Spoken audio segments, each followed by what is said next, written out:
Hello dear students, मैं मंतोष मिश्रा भारत, आपके English का टीचर, फ्रेंड, फिलोसोफर और गाइड, मुखर्जी नगर, दिल्ली से। आज आपने सीडीएस का एग्जाम दिया होगा कई स्टूडेंट ने, और उम्मीद करता हूं उनका एग्जाम बहुत अच्छा गया होगा। आज मैं आपके उसी सीडीएस के पेपर के क्वेश्चन का सॉल्यूशन आपके साथ सामने ला रहा हूं कि आपके पास जो क्वेश्चंस हैं, जो आपने एग्जाम में आंसर किया है, उसमें से कितने सही हैं, कितने गलत हैं, क्या किया, कैसे किया, किसका क्या आंसर होगा, इसे हम देखते हैं। और ये सारे वीडियो सॉल्यूशन एक दिन में तो संभव नहीं है, तो अगले 2-3 वीडियो में मैं आपको कंप्लीट क्वेश्चन के सारे 120 क्वेश्चन का एक्सप्लेनेशन के साथ सॉल्यूशन बता दूंगा। तो आप एक एक क्वेश्चन को देखिए, और आप में से अगर किसी ने हमारे चैनल को सब्सक्राइब नहीं किया तो अब चैनल सब्सक्राइब कीजिएगा, और अधिक से अधिक स्टूडेंट जो डिफेंस की तैयारी करते हैं उनको शेयर कीजिएगा। और डिफेंस, कंबाइंड डिफेंस सर्विसेज से मुझे बेहद लगाव है। इसकी वजह यह है कि मैंने खुद 7 टाइम्स सीडीएस का एसएसबी दिया, इत्तेफाक से मेरा फाइनल सिलेक्शन नहीं हो पाया है। तो मैं कोशिश करता हूं कि हमारे जो बच्चे जो सीडीएस की तैयारी करते हैं उन्हें प्रॉपर बेहतर गाइडेंस मिले, और वो एक दिन वर्दी पहने और इस देश के लिए अपना सब कुछ लुटाने को क्या हो, तैयार हूं। तो क्वेश्चन देखते हैं फटाफट। फर्स्ट क्वेश्चन है, he had been doing the job of a physician during the 1990s। अब इसमें क्या गलती है?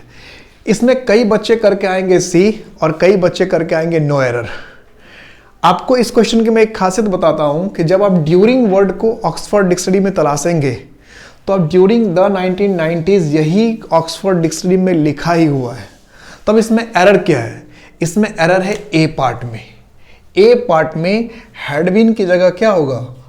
वाज होगा। अब इसका जवाब समझना है क्यों होगा। हम हैड बीन यानी प्रेजेंट परफेक्ट कंटिन्यूअस या पास्ट परफेक्ट कंटिन्यूअस या फ्यूचर परफेक्ट कंटिन्यूअस का तब इस्तेमाल करते हैं जब किसी खास टाइम से काम चलकर किसी खास टाइम तक हुआ हो। इसमें यह बात नहीं कर रहा है। ड्यूरिंग बताता है कि काम हो रहा था, जैसे कहते हैं वो 8 बजे सो रहा था, 8 बजे सो रहा, वो कहते हैं 8 बजे तक सो रहा था और वो 8 बजे सो रहा था, दोनों में अंतर है। तो ये ड्यूरिंग का इस्तेमाल किया है। ड्यूरिंग बताता कि at the time what was happening, the point of time when something was happening. तो ड्यूरिंग बता रहा है point of time when something was happening, इसलिए इसमें आपको प्रेजेंट परफेक्ट कंटिन्यूअस या पास्ट परफेक्ट कंटिन्यूअस या फ्यूचर परफेक्ट कंटिन्यूअस लिखने की जरूरत नहीं होती है। इसलिए इसमें क्या होगा? ए में होगा he was doing the job of a physician during the 1990s, कि 1990s में वह या 1990s के दौरान वह फिजिशियन का काम कर रहा था।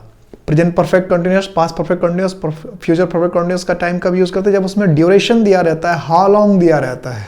यहाँ हाउ लॉन्ग की बात नहीं हुई है, ठीक है। और अप टू द पॉइंट, कोई किसी समय तक दिया, जैसे वो कल से बीमार है, कल से बीमार है उसका मतलब आज बीमार है, 2 दिन तक बीमार था, ड्यूरेशन बता रहा है, ठीक है। तो was doing होना चाहिए इसमें फर्स्ट में। सेकेंड क्वेश्चन है, he said that he preferred coffee than tea। ये जो क्वेश्चन है ये प्रीपोजिशन चैप्टर का क्वेश्चन है, या इसमें प्रीफर एक ऐसा वर्ब है, प्रीफर पसंद करना, वरीयता देना, जिसके साथ हमेशा क्या लगता है? टू लगता है। ये क्वेश्चन कई बार एग्जाम में आ चुका है। आप एनडीए, सीडीएस, एसएससी, इससे पहले भी सीडीएस में कई बार क्वेश्चन आ चुका है, ये रिपीटेड क्वेश्चन है। तो यहां पर प्रीफर का जो प्रीपोजिशन है वो टू है, इसलिए इसमें किस पार्ट में एरर करके आना है? सी पार्ट में एरर करना है, देन के जगह टू लिख कर आना है। नेक्स्ट क्वेश्चन है, all that glitters are not gold. आपने ये हिंदी में सुना भी होगा, हर चीज जो चमकती है वो सोना नहीं होती, ऐसा हम लोग कई बोलते हैं, ये कहावत भी है, कई बार ऐसा हिंदी में बोलते हैं, इंग्लिश में भी बोलते हैं। तो यहां जो ऑल का इस्तेमाल किया है, ये आप सिंटैक्स का क्वेश्चन भी मान सकते हैं और प्रोनाउन से रिलेटेड क्वेश्चन भी मान सकते हैं। ऑल का इस्तेमाल अगर हम एवरीथिंग के सेंस में करते हैं, एवरीथिंग, तो इस सेंस में ऑल हमेशा सिंगुलर होता है, इसलिए ग्लिटर्स जो वर्ब है वो भी सिंगुलर है, और अगला वर्ब जो आर है ये भी क्या होना चाहिए था? सिंगुलर होना चाहिए था। इसमें भी सी पार्ट में गलती है, और आर की जगह क्या होगा? Is. All that glitters is not gold, all that glitters is not gold, हर चीज जो चमकती है वो सोना नहीं होती। फोर्थ क्वेश्चन है, a species is considered endangered when it is in a very high risk of extinction in the world, कि कोई भी जाति को तब हम कंसिडर करते हैं इंडेंजर्ड, खतरे में, जब उसमें बहुत ज्यादा रिस्क होती है पूरी तरह से एक्सटिंक्ट का मतलब क्या होता है? खत्म हो जाना। एक्सटिंक्ट का मतलब क्या होता है? समाप्त, विलुप्त होना। इन द वर्ल्ड, दुनिया में। तो इसलिए इसमें अगर नॉर्मली देखें तो कहीं भी किसी तरह का एरर नहीं है। तो फोर्थ क्वेश्चन में करके आना चाहिए नो एरर। कुछ लोग इसमें क्या करेंगे, स्पेसिस के पहले ए हटा देंगे, ऐसा कर सकते हैं। स्पेसिस जो है वो सिंगुलर में भी यही होता है, प्लूरल में भी यही होता है। तो ए हटाने की जरूरत नहीं है, ए पार्ट में गलती करके आना नहीं है, ये नो एरर है। ये कौन सा क्वेश्चन है, नो एरर है। Fifth, our greatest glory is not in never falling but in rising every time we fail. इसमें गलती है सी में, और फेल की जगह क्या होगा, फॉल। क्यों होगा उसे समझिए। ये प्रेजेंट इंडेफिनिट की गलती है। कैसे गलती है प्रेजेंट इंडेफिनिट की, उसे समझिए। जब भी कोई बात बार बार होती है, यूनिवर्सल ट्रू हो, हैबिचुअल फैक्ट हो, परमानेंट एक्शन हो, तो वह प्रेजेंट इंडेफिनिट में होता है। इसमें कहना क्या चाह रहा है कि our greatest glory is not in never falling, कि हमारी सबसे बड़ी ग्लोरी इसमें नहीं है कि हम कभी नहीं असफल होते, हम कभी नहीं गिरते, हमसे कभी गलती नहीं होती है, बल्कि but in rising every time, बल्कि हर बार उठने में है, राइज करने में है, वी फॉल, कि जब भी हम गिरते हैं, जितनी बार हम गिरते हैं, जितनी बार हम गिरते हैं उतनी बार हम अगर उठ के खड़े हो जाए तो ग्लोरी इसमें है। कभी हमने गलती नहीं की, कभी हम गिरे नहीं, कभी हम असफल हुए, ये कोई ग्लोरी की बात नहीं है। ग्लोरी की बात क्या कि हर बार जब हम गिरते हैं तो उठ के खड़े हो जाते हैं। तो ये एक फैक्ट हुआ ना, एक फैक्ट हुआ ना। तो इसलिए इसको प्रेजेंट इंडेफिनिट में कहना चाहिए। कल भी सही था, आज भी सही है और आगे भी सही रहेगा। तो जो बात परमानेंट होती है, यूनिवर्सल होती है, हमेशा के लिए सही होती है, उससे हम प्रेजेंट इंडेफिनिट में लिखते हैं। और इसमें लिख दिया था फेल, FELL, फेल, जो क्या हो गया था, पास्ट इंडेफिनिट, इसलिए सेंटेंस सही नहीं था। ये टेंस से रिलेटेड गलती थी। तो अगर आप सीरियस होकर एग्जाम की तैयारी करते हैं तो आप सीडीएस में अगर सेकेंड एग्जाम के लिए सीरियस है कोई भी, हमारा उम्मीद तो यही करता कि इसी बार सबका सिलेक्शन हो जाए। तो अगर आपके फ्रेंड्स बचते हैं, अगर आगे और भी तैयारी करना चाहते हैं किसी एग्जाम का, तो आप हमारे ऐप को जरूर डाउनलोड कर लीजिएगा। उसमें आपको इंग्लिश के डिफेंस की अलग से प्रॉपर गाइडेंस मिलेगा। और हमारी ये इच्छा है कि मैं अधिक से अधिक लोगों को इंग्लिश में उसकी समस्या को दूर कर सकूं। नेक्स्ट क्वेश्चन देखते हैं। Language is an essential. अब इस चीज को अगर हम देखें तो अगर मेरे आप चैनल को आपने सब्सक्राइब कर रखा है तो आपको एक प्ले लिस्ट जिसको कहते हैं, आप उसमें देखिएगा कि मैंने पूरे नाउन को पढ़ा रखा, पूरा नाउन चैप्टर, और उसमें मैंने कई क्वेश्चंस करवा रखे नाउन के। तो उसमें मैंने कॉमन नाउन में ऐसा क्वेश्चन करवा रखा है, ऑलरेडी करवा रखा है, कि अगर किसी के साथ कॉमन नाउन के साथ एन आ गया तो उसी के साथ फिर प्लूरल कैसे होगा। आप एन भी लिखेंगे, प्लूरल भी लिखेंगे, एक गुड बॉयज लिखेंगे, आप नहीं लिखेंगे। कॉमन नाउन में मैंने ऐसा कई एग्जाम्पल करवा रखा है। तो जिन्होंने अभी हमारे चैनल को सब्सक्राइब नहीं किया है तो आज सब्सक्राइब कर लीजिए और नाउन चैप्टर को डिटेल में जाके देखिए। प्लेलिस्ट में 19 वीडियोस पूरा नाउन चैप्टर ही मैंने पढ़ा रखा है। क्लास 1, 2, 3, 4 करके देखिएगा तो फर्स्ट 4 क्लासेस में मैंने बेसिक्स ग्रामर बताया और क्लास 5 और 6 से नाउन पढ़ाना मैंने शुरू किया। तो क्लास 5 से लेकर क्लास 20 तक मैंने नाउन्स ही पढ़ाया और फिर अलग से मल्टी चॉइस क्वेश्चन भी मैंने 70 करवा रखे हैं सिर्फ नाउन के। उसमें आपको ये क्वेश्चन कई बार मिलेगा। तो जिन्होंने नाउन चैप्टर पढ़ रखा होगा, उस वीडियो को देख रखा होगा, उन्होंने ये क्वेश्चन देखते ही बना दिया होगा, क्योंकि ऐसे ऐसे क्वेश्चन मैंने करवा रखे हैं। मतलब ये क्वेश्चन रिपीट हुआ एक तरह से सीडीएस में, इससे पहले मैंने ये क्वेश्चन करवा रखा है। तो इसमें क्या है कि एन भी लिख दिया और मोड्स में एस भी लगा दिया। ये दोनों बातें हो नहीं सकती। एक ही नाउन सिंगुलर भी होगा, प्लूरल भी होगा, ऐसा है नहीं। तो एन लिख रखा है तो मोड्स की जगह पे क्या होना चाहिए था, मोड होना चाहिए था। मोड्स की जगह पे क्या होना चाहिए था, मोड होना चाहिए था। अब नेक्स्ट क्वेश्चन है, the matter was been resolve. Resolve का मतलब क्या हुआ, समाधान करना। आफ्टर लॉन्ग डेलिब्रेशन, डेलिब्रेशन का मतलब क्या, विचार, काफी सोच समझकर कोई फैसला लेना। Among the members of the team, कि टीम के मेंबर के बीच में काफी डेलिब्रेशन हुआ, काफी सोच विचार हुआ, काफी मंथन हुआ, उसके बाद सॉल्व कर लिया। तो वॉज बीन, हैज बीन होता है, ये होता भी है, हैड बीन हो भी सकता था। तो या तो हम लिखे द मैटर वॉज रिसॉल्व, दो तरह से इसमें बात हो सकती है। या तो हम बीन को हटा दे तो भी बात बन जाएगी, बीन को हटा दे द मैटर वाज रिसॉल्व, या फिर हम वाज को हैड कर दे the matter had been resolve. कोई एक चीज करके इसको हम करेक्ट कर सकते हैं, या तो वाज रिसॉल्व या फिर हैड बीन रिजॉल्व, दोनों में से कोई एक चीज इसमें किया जा सकता है। तो गलती ए पार्ट में है, या तो आप बीन को हटा दें या फिर वॉज की जगह पर क्या कर दें, हैड कर दें। तो 7th नंबर क्वेश्चन में क्या है, ए में गलती है, 6th नंबर क्वेश्चन में बी में गलती है, 5th नंबर क्वेश्चन में सी में गलती है। और क्वेश्चन हम देखते हैं, नेक्स्ट क्वेश्चन देखते हैं क्या है।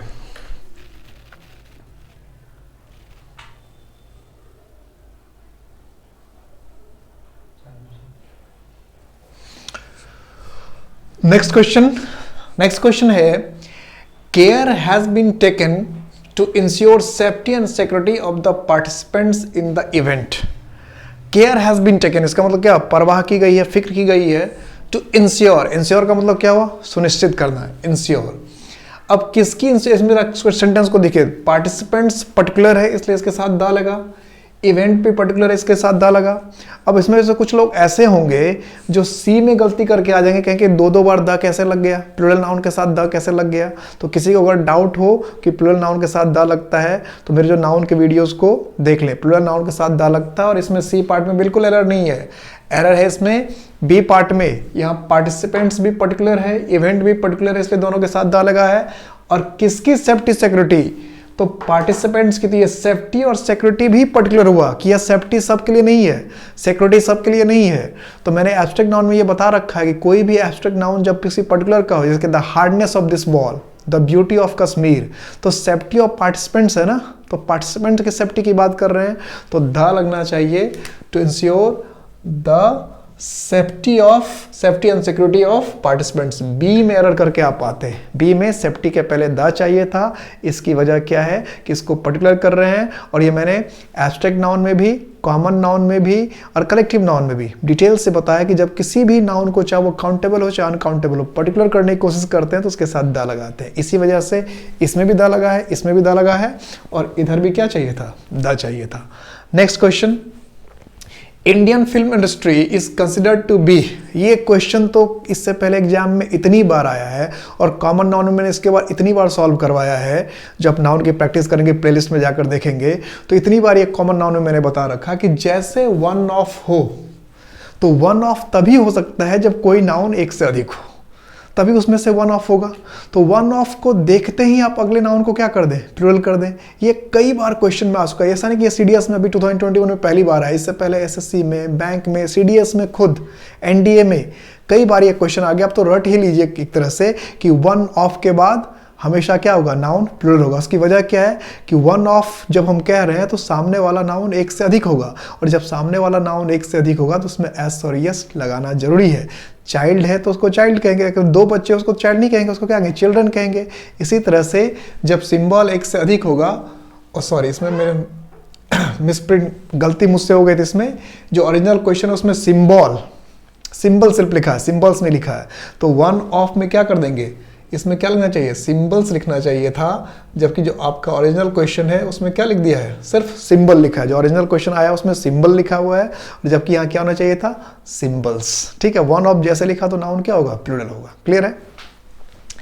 नेक्स्ट की बात करते हैं हम लोग। It is still true that the Indian economy is dependent on monsoon, की यह अभी भी सत्य है कि भारतीय इकोनॉमी जो है वो मानसून पर निर्भर करता है। अगर आप इस क्वेश्चन को देखेंगे तो इस क्वेश्चन का आंसर 9th में है, जो 10th क्वेश्चन का आंसर है वो 9th में है। 9th को देखेंगे तो 10th का क्वेश्चन का आंसर अपने आप मिल जाएगा। कैसे, देखिए यहाँ क्या लिख रखा है, Indian film industry. Indian film industry में कोई आर्टिकल लगा रखा है, नहीं लगा रखा है।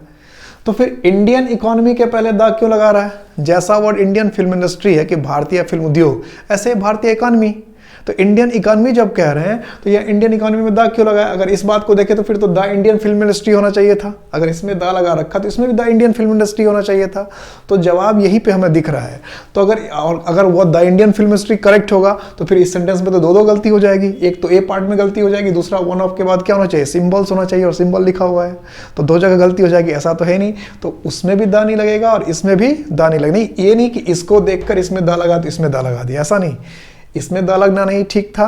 क्यों ठीक था, क्योंकि इंडियन फिल्म इंडस्ट्री ये प्रॉपर नाउन की तरह यूज हो रहा है, तो उसमें दा लगाने की हमें जरूरत नहीं है। इंडियन इकोनॉमी भी प्रॉपर नाउन हुआ, भारतीय अर्थव्यवस्था, इसको भी प्लूरल करने की जरूरत ये आर्टिकल लगाने की इसको जरूरत नहीं थी, तो इसमें हमने आर्टिकल नहीं लगाया। जैसे ये प्रॉपर नाउन है, इसमें आर्टिकल की जरूरत नहीं है। सिमिलरली ये भी प्रॉपर नाउन की तरह ट्रीट किया गया है, इसको भी आर्टिकल की जरूरत नहीं होती है। और नाउन की वीडियो आप जरूर देख लीजिएगा, उसमें मैंने proper noun, common noun, collective noun सब बता रखा है। और प्रॉपर नाउन में बता रखा है कि किस कंडीशन में प्रॉपर नाउन में आर्टिकल आता है और किस कंडीशन में प्रॉपर नाउन में आर्टिकल नहीं आता। नाउन चैप्टर पूरे डिटेल में पढ़ा रखा है। तो ये दोनों क्वेश्चन जो है, ये क्वेश्चन जो है ये आपको नाउन से था, कॉमन नाउन से। इससे पहला जो एन एसेंशियल मोड्स वाला क्वेश्चन था वो भी नाउन का क्वेश्चन था। तो ये सारे क्वेश्चन बन गए, 10 के 10 क्वेश्चन बन गए। तो अगर आपको ये बात समझ में आ रही है, क्वेश्चन आप समझ पा रहे हैं, तो क्वेश्चन समझ पा रहे हैं तो उसके पीछे कंसेप्ट होता है। अगर आप कंसेप्ट ठीक से समझना चाहते हैं तो एक और खुशखबरी मैं बता रहा हूँ कि मैं डेली, जो बच्चे नहीं जानते हो इस वीडियो के थ्रू से वो जाने, कि मैं डेली 8 PM इवनिंग में लाइव आता हूँ, हर दिन लाइव आता हूँ। ये और मैंने अभी से ही शुरू किया, आपके एग्जाम से एक वीक पहले से, 27 जनवरी से मैंने ये शुरू किया है कि अगर इंग्लिश किसी को सीखनी है, इंग्लिश में किसी को कोई प्रॉब्लम है, तो वो मुझसे लाइव क्लास में डेली 8 PM इवनिंग में मिल सकता है। और अभी उसमें मैं टेंस पढ़ा रहा हूँ, नाउन तो ऑलरेडी मैं पढ़ा चुका हूँ, अभी उसमें टेंस पढ़ा रहा हूँ। आप में से भी किसी को अगर बेसिक कंसेप्ट के साथ इंग्लिश सीखना हो, NDA CDS किसी भी एग्जाम में, SSC CGL CPO बैंक में किसी में अच्छे से अच्छे मार्क्स लाना हो, तो आप 8 PM को जरूर लाइव आएँ, फ्री ऑफ कॉस्ट आप देखें, आपको कोई चार्ज नहीं लगने वाला। 8 PM मेरा यूट्यूब चैनल जो है मंतोष मिश्रा द वेल, इसको आप लाइक कर लें, शेयर कर लें और अधिक से अधिक लोगों को सब्सक्राइब भी करवाएं और खुद भी सब्सक्राइब कर लें। अब ये नेक्स्ट क्वेश्चन देखिए, जो प्रीपोजिशन डिटरमिनर्स, ऐसा क्वेश्चन पहले नहीं पूछता था, ये इस बार नया ऐड किया है। पार्ट्स ऑफ स्पीच तो पूछता ही था, तो इस बार पार्ट्स ऑफ स्पीच भी पूछा है और एक नई तरह से क्वेश्चन पूछ लिया, क्या? Prepositions and determiners. प्रीपोजिशंस का मतलब क्या होता है? जो पोजीशन, लोकेशन, डायरेक्शन बताए, या एक नाउन का दूसरे नाउन के साथ सेंटेंस में रिलेशन बताए, उसको प्रीपोजिशन कहते हैं। और डिटरमिनर्स किसको कहते हैं? जो डिटरमिन करे कि नेक्स्ट वर्ड क्या है, नाउन है। डिटरमिनर्स, डिटरमिन का मतलब होता है निर्धारित करना, तो डिटरमिनर्स ये बताता है कि नेक्स्ट वर्ड क्या है, नाउन है। यार अगर कोई नाउन आया हुआ है तो उसके साथ कोई ना कोई उसको निर्धारित करने वाला, डिटरमिन करने वाला वर्ड होगा ही, और वो जो वर्ड होगा उसी को हम क्या कहते हैं, डिटरमिनर्स कहते हैं। तो जनरली आर्टिकल्स हैं, कुछ एडजेक्टिव्स हैं, वो डिटरमिनर्स होते हैं। तो इसका मतलब हमें डिटरमिनर्स भरना है या प्रीपोजिशंस भरना है। तो अब देखते हैं सेंटेंस क्या कह रहा है। डोंट गो, और ये खाली जगह है, with the wind you will face the music later. Face the music अगर आप देखेंगे तो ये एक इडियम होता है। इसका मतलब होता है कोई तकलीफ, कोई परेशानी, कोई मुसीबत का परिणाम झेलना, यानी कोई गलती आपने की तो उसका परिणाम झेलना पड़ेगा। तो क्या don't go with the wind, थोड़ा सा इडियटिक मीनिंग है। इसका मतलब ये हो सकता है जैसा समय है वैसा ही हमेशा मत चला करो, या हमेशा समय के साथ ही मत चल दिया करो, जैसा माहौल है वैसा ही मत कर दिया करो। नहीं तो कभी कभी क्या होगा, आपको म्यूजिक भी मतलब आपको बुरा अंजाम भी देखना पड़ सकता है। सपोज करो कि किसान का आंदोलन चल रहा है, कोई 10 आदमी विद्रोह कर रहा है, कोई पत्थर मार रहा है, आप भी पत्थर मारने चले गए, तो फिर उस पर केस भी तो बनेगा, जेल भी तो हो सकता है। तो हमेशा जैसा सब कुछ कर रहा है वैसा ही आप करें, तो उससे आपको हमेशा फायदा नहीं होता है। कभी लीग से हटकर, ग्रुप से हटकर भी काम करना पड़ता है। तो इस सेंस को अगर ध्यान में रखकर हम बताएं तो इसमें होना चाहिए डोंट गो विथ ओके। इसमें थोड़ी सी मुझसे गलती हो गई है, मैंने आपके आंसर को ही लिख दिया है, आंसर नहीं था इसमें। डोंट गो ये खाली जगह था, विथ आपको भरना था। तो क्या करते हैं, don't go with the wind you will face the music later. तो आपको ए करके आना था, क्या करके आना था, A. Face don't go with the wind, कि हमेशा हमें जैसा हो रहा है उसी के हिसाब से नहीं चलना। गो विद द विंड भी क्या है, एक इडियम है जिसका मतलब है जैसा हो रहा है वैसा ही करना, तो विद होना चाहिए था इसमें। और ये क्या है, प्रीपोजिशन है। He has been considered honest contestant in the competition. Honest का मतलब क्या, ईमानदार। कंटेस्टेंट का मतलब क्या, प्रतिभागी। तो अब ऑनेस्ट में जब आर्टिकल चैप्टर आप पढ़ेंगे तो ऑनेस्ट में एच क्या होता है, साइलेंट होता है। ऑनेस्ट में अगर एच साइलेंट है तो हम ऑनेस्ट पढ़ रहे हैं, तो अगर साउंड को देखा जाए तो साउंड के हिसाब से क्या होगा, एन, क्योंकि कॉन्टेस्टेंट क्या है, नाउन है। नाउन है तो उसको डिटरमिनर चाहिए। अब नाउन के साथ कॉन्टेस्टेंट तो सी से शुरू हो रहा है तो उसको तो ए चाहिए होगा, लेकिन कॉन्टेस्टेंट के पहले हमने क्या लिख दिया, ऑनेस्ट। और ऑनेस्ट का साउंड क्या है, ऑनेस्ट। एच साइलेंट है तो एच साइलेंट है तो ओ का साउंड आ गया, ओ का साउंड आ गया तो हमारा क्या होगा, एन होगा। 9th-10th के एग्जाम में भी आता है, ये तो बहुत आसान सा क्वेश्चन था, कोई कर सकता था ये। डोंट रीड, ये तो ईडियम ही होता है, रीड बिटवीन द लाइंस, किसी चीज को सावधानी से पढ़ना या उसका मीनिंग निकाल कर पढ़ना। ये ईडियम अगर याद होता तो उससे भी बन जाता, don't read between the lines. तो इसमें ऑप्शन क्या होना चाहिए था आपका? B, don't read between the lines. ये क्या हुआ? प्रीपोजिशंस। रीड द लाइंस, कि जो लाइन्स है उसे पढ़ो, उसके ज़्यादा मीनिंग निकालने की कोशिश करो। कभी कभी कहते हैं जो लिखा है वो पढ़ो, ज़्यादा मीनिंग निकालने की कोशिश मत करो, ज़्यादा उसमें घुसने की कोशिश मत करो। तो यही कह रहा है, don't read between the lines, कि ज़्यादा गहराई में जाने की जरूरत नहीं है, ज़्यादा भाव निकालने की जरूरत नहीं है, सिर्फ जो लाइन लिखा है उसे पढ़ दो। तो यहाँ पर क्या होना चाहिए था? बिटवीन। ये ईडियम ही है, ठीक है। तो कई बार ईडियम याद करने से आपको बहुत फायदा होता है। जैसे कॉमन एरर में भी देखा, all that glitters is not gold, idiom ही था, उसको चेंज करके पूछ लिया। द विलेज पसेसेस, पसेस का मतलब क्या? स्वामित्व होना, अधिकार में होना। पसेसेस सीनिक ब्यूटी, सीनिक का मतलब क्या था? खूबसूरत, और ब्यूटी का मतलब क्या है? सुंदरता। तो ग्रामर का ये रूल कहता है, जब कोई एब्स्ट्रैक्ट नाउन यूज किया गया है और उसके पहले एडजेक्टिव लगाकर उस एब्स्ट्रैक्ट नाउन को हम मॉडिफाई करने की कोशिश करते हैं, क्वालिफाई करने की कोशिश करते हैं, तो उसके पहले ए या एन का इस्तेमाल होना चाहिए। अगर ये रूल आपको देखना है तो ये रूल ऑक्सफोर्ड डिक्शनरी के फर्स्ट पेज पे ही लिखा है। ऑक्सफोर्ड एडवांस लर्नर डिक्शनरी आप देख लीजिएगा, उसके फर्स्ट पेज में यूज ऑफ ए और एन है, पहला ही लेटर ए और एन ही है। तो उसमें आपको ये रूल लिखा हुआ मिलेगा कि एडजेक्टिव के आगे या पीछे, किसी नाउन के आगे पीछे, खास करके अनकाउंटेबल नाउन के आगे पीछे अगर कोई एडजेक्टिव लगाकर उसको पर्टिकुलर करने की कोशिश करते हैं तो उसके पहले ए और एन लगना चाहिए था। उस रूल के हिसाब से क्या होना चाहिए था? The village possess a scenic beauty. अगर इसमें से कोई एग्जाम में कभी क्वेश्चन गलत भी दे, मैं देखिए सबका रेफरेंस बताकर आपको बताता हूँ। इसकी वजह यह है कि कभी मेरे आंसर से अगर डिफरेंट आंसर सीडीएस का हुआ तो आप उसे चैलेंज कर सकें, इसलिए मैं रेफरेंस बता देता हूँ कहाँ से कौन सा आंसर आप दे सकते हैं, कहाँ पे क्या मिलेगा। नेक्स्ट है, he is all out to blame everyone, कि वो हमेशा क्या रहता है? सबको हमेशा ऑल आउट का मतलब एकदम बिल्कुल तैयार होना। टू ब्लेम एवरीवन, दूसरे को ब्लेम करता रहता, दूसरे पर ठिकरा फोड़ता रहता। ब्लेम का मतलब है ठिकरा फोड़ना, आरोप लगाना। अब क्या होना चाहिए? ब्लेम का अपना प्रीपोजिशन क्या? फॉर। तो ब्लेम फॉर हिज मिस्टेक्स, अपनी गलती का ठिकरा वो क्या करता? हमेशा दूसरे पर फोड़ता रहता। तो ब्लेम के लिए यहां पर क्या होना चाहिए था?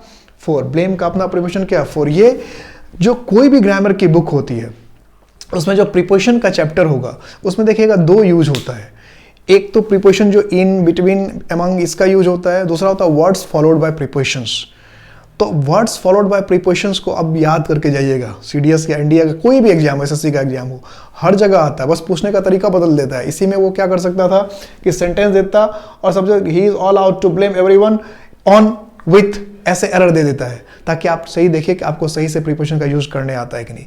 तो वर्ड्स फॉलोड बाय प्रीपोजिशन सबको याद करके जाना चाहिए, कम से कम 700 वर्ड्स, जो हर ग्रामर की बुक में प्रीपोजिशन चैप्टर में होता है।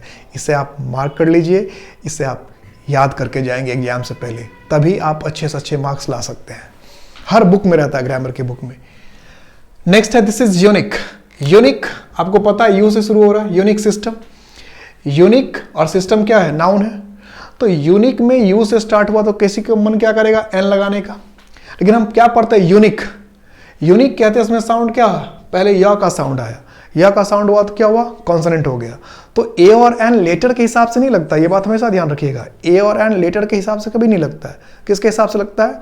साउंड के हिसाब से। तो इसको हम पढ़ के देखते हैं, इसको हम यूनिक नहीं पढ़ते हैं, यूनिक नहीं पढ़ते ना, अनिक भी नहीं पढ़ते।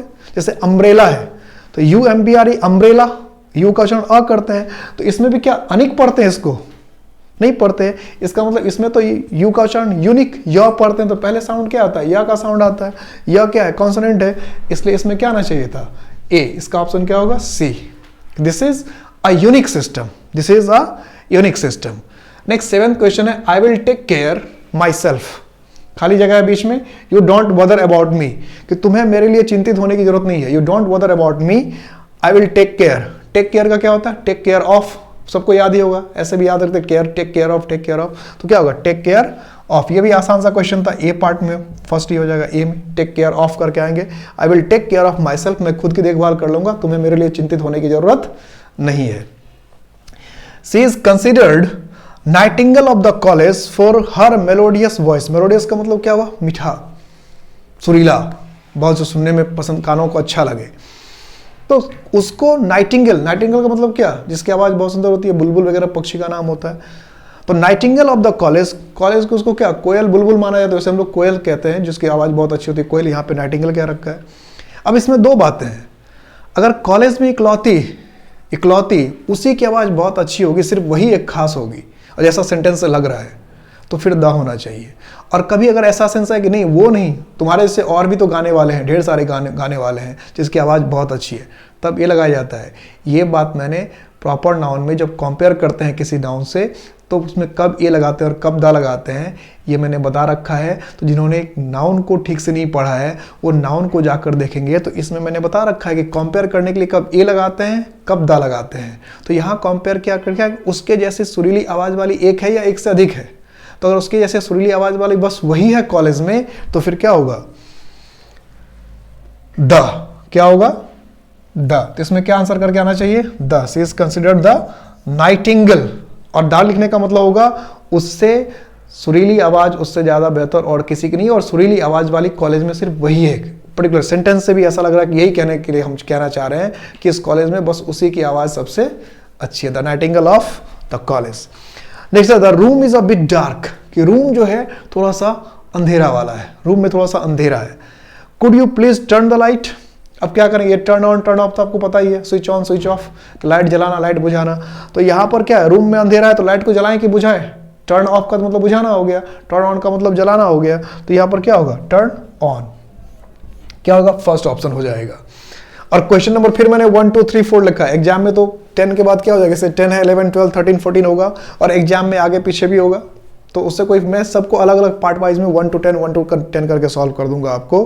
तो आप अपने हिसाब से सारे आंसर देख लीजिएगा, जिसका किसी का ए सेट होगा, किसी का बी सेट होगा, किसी का सी सेट होगा, किसी का डी सेट होगा, तो अपने क्वेश्चन के हिसाब से देख लीजिएगा आपने क्वेश्चन में क्या आंसर किया है।